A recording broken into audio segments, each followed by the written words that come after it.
1200 అమరులు చచ్చిపోతే వాళ్ళకి నివాళులు అర్పించడానికి వెళ్తే పర్మిషన్ ఇవ్వాల.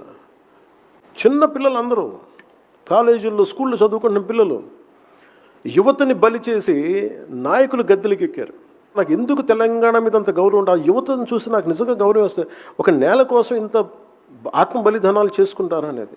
ఢిల్లీ గడ్డ మీద పవన్ కళ్యాణ్ గారు తెలంగాణ కోసం బలిదానం చేసుకున్నటువంటి 1200 మంది అమరవీరుల త్యాగాన్ని బాధతోటి ఆవేదనతోటి గుర్తుకు తెచ్చుకున్నాడు. అదేవిధంగా ఆ అమరవీరుల కుటుంబాలను కూడా యాదికి తెచ్చుకుంటూ నిజంగా మానవత్వం ఉన్నోడికే 1200 మంది తెలంగాణ కోసం బలిదానం చేసుకున్న వాళ్ళ త్యాగాలు అర్థమవుతాయి. తెలంగాణ కోసం పోరాటం చేసినటువంటి ఆ ప్రజల కష్టాలు అర్థమవుతాయి. దానికి పవన్ కళ్యాణ్ గారు ఆలోచన విధానమే ఒక ఉదాహరణ. నిజంగా ఆయన కన్నీళ్లు పెట్టుకునే తెలంగాణ అమరవీరుల గురించి ఆయన మాట్లాడిన మాటలు ఒక్కసారి వినండి. ఖచ్చితంగా పవన్ కళ్యాణ్ గారికి తెలంగాణ పట్ల, తెలంగాణ అమరవీరుల త్యాగాల పట్ల ఏ విధమైన గౌరవం ఉందో ఈ వీడియో చూస్తే మీకు అర్థమైపోతుంది.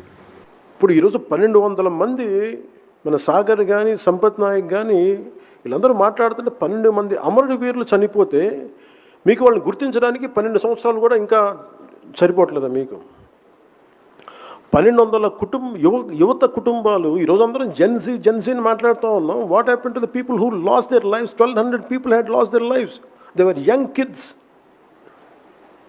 చిన్న పిల్లలు అందరూ కాలేజీల్లో స్కూల్లో చదువుకుంటున్న పిల్లలు యువతని బలి చేసి నాయకులు గద్దెలకు ఎక్కారు.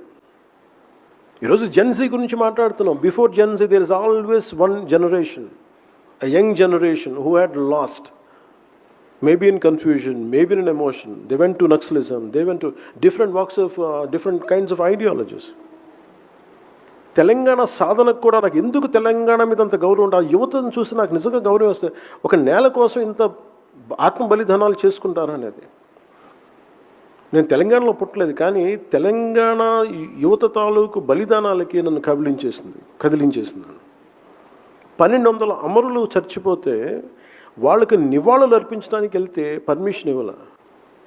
అంటే ఈ దేశంలో నేను ఇక్కడ రేపు పొద్దున ఇండియా గేట్కి వెళ్ళి నేను సైనికులకి వందనం చేయాలంటే నేను ఎక్కడ పుట్టాలి? కాశ్మీర్లో పుట్టాలా? పంజాబ్లో పుట్టాలి? ఇది నా నేల కాదు, నా దేశం కాదా?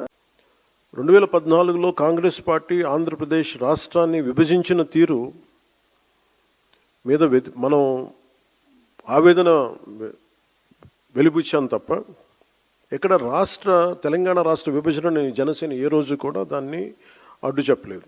ఇది 2009 నుంచి నేను రిపీటెడ్గా చెప్తున్నా. This is my commitment and also Janasena's commitment for betterment of Telangana, for the statehood of Telangana. కాకపోతే కాంగ్రెస్ పార్టీ విభజించిన తీరు మటుకు ఒక అసంతృప్తిని, ఒక అశాంతిని సృష్టించింది. ఈ రోజుకి ఆ వారసత్వపు సమస్యలు ఇలాగే ఉన్నాయి. ఆస్తుల పంపకాలు కావచ్చు. అంటే ఇవన్నీ కాంగ్రెస్ పార్టీ ఆ రోజు చేసిన విభజించిన విధానం కానీ, వాళ్ళ డివిజివ్నెస్ అప్రోచ్ కానీ ఈ రోజుకి ఆ ధోరణి మారలేదు. దానికి ఉదాహరణ ఇటీవల తెలంగాణలో జనసేన సభని అనుమతులు ఇవ్వకుండా అడ్డుకోవడం చెప్తున్నాను. చాలామంది ముఖ్యంగా మన తెలుగు రాష్ట్రాలు కావచ్చు, కొంచెం దక్షిణాది రాష్ట్రాలు కావచ్చు, మనం ఎక్కువగా వినేది మేము ఢిల్లీ మెడలు ఉంచుతాం, చొక్కా పట్టుకొని నేలకు దించుతాం, తడాకా చూపిస్తాం అని దక్షిణాది నాయకులు చాలామంది చాలా పెద్ద పెద్ద మాటలు మాట్లాడుతూ ఉంటారు. కానీ నిజంగా వాళ్ళు ఢిల్లీకి రాగానే ఆ మాటలు ఎందుకు గొంతులోంచి రావు, పెగలు ఏంటో భయం అనుకుంటాం. అంటే ఎందుకు రాదు అంటే ఆ మాటలు వ్యక్తుల్ని చూసి వీటన్నిటికంటే కూడా ఢిల్లీ రాజధాని చూసిన ఆ విశిష్టత, ఇక్కడున్న విశిష్టత, ఢిల్లీ అనేది ఒక వ్యక్తుల గురించి కాదు, అది చేసిన త్యాగాల గురించి. 140 కోట్ల మంది ప్రజలను సురక్షితంగా ఉంచడానికి, పరిపాలించడానికి నిరంతరం పోరాడుతున్న ఎన్నో నిబద్ధత కలిగిన సంస్థలు, అది న్యాయ వ్యవస్థలు కావచ్చు, రాజకీయ వ్యవస్థలు కావచ్చు, అడ్మినిస్ట్రేటివ్ వ్యవస్థలు కావచ్చు, డిఫెన్స్ వ్యవస్థలు కావచ్చు, ఇవన్నీ దగ్గరుండి చూసినప్పుడు మనకు అలాంటి మాటలు పెగలవు. తమ ప్రాంతాల్లో, మన రాష్ట్రాల్లో ఉండి పెద్ద పెద్ద మాట్లాడే నాయకులందరూ కూడా ఇక్కడికి వచ్చినప్పుడు ఢిల్లీ తాలూకు ఈ గాఢతని చూసిన తర్వాత ఈ దేశం యొక్క సమగ్రతని అర్థం చేసుకుంటారు.